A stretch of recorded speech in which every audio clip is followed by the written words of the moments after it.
saatnya Indonesia untuk memilih.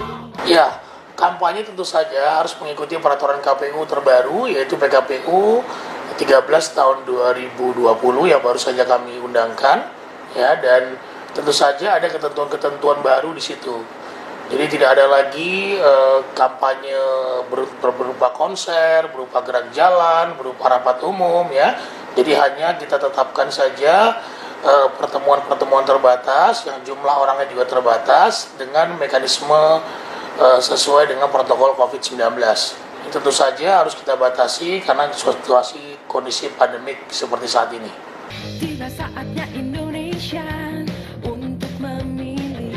Tidak ada perpu, tapi kita baru saja mengeluarkan revisi PKPU 6 tentang pelaksanaan penyelenggaraan tahapan pilkada di masa pandemik yang sudah direvisi di PKPU 10 dan direvisi lagi dengan PKPU 13 tahun 2020. Tiba saatnya Indonesia untuk memilih. Ya, tentu ada perbedaan ya, karena pilkada-pilkada terdahulu masih memperbolehkan para peserta pemilihan untuk melakukan rapat umum, mengadakan kegiatan-kegiatan yang mengundang keramaian, yang kemudian juga arak-arakan dan lain sebagainya. Tentu di kondisi pandemi seperti ini, KPU tentu saja harus mengeluarkan PKPU yang menjalankan tahapan-tahapan penyelenggaraan sesuai dengan protokol COVID.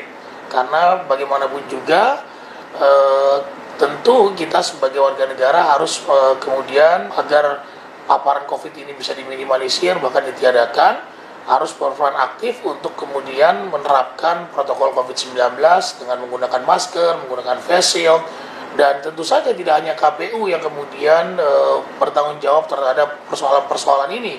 Seluruh peserta pemilihan, partai politik, pemerintah juga harus ikut berpartisipasi dalam rangka menciptakan pilkada yang sehat dan bermartabat. Tiba saatnya Indonesia untuk memilih.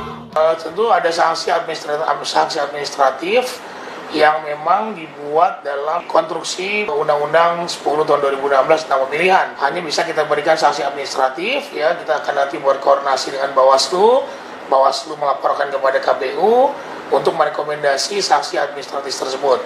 Bisa saja kemudian ada pembatalan terhadap jadwal kampanye yang bersangkutan atau yang melanggar, atau bahkan bisa sanksi terberat bisa kita hentikan sama sekali, mereka tidak bisa berkampanye apabila melakukannya berkali-kali, tidak menerapkan protokol COVID, membawa anak-anak, orang ibu hamil, dan lain sebagainya. Nah, jadi atau kemudian dalam tatap muka yang kita berikan batasan orang yang bisa hadir sebanyak 50 orang, tentu harus juga menerapkan protokol COVID. Peserta kampanye atau peserta tatap muka harus dengan menggunakan masker, ya, ada tempat cuci tangan, ya, kemudian juga ada berjarak, physical distancing-nya juga harus jelas. Nah, jadi sekali lagi kami menerapkan sanksi administratif yang tegas untuk para pelanggar yang kemudian melakukan pelanggaran kampanye di masa kampanye nanti sesuai dengan PKPU 13 tahun 2020.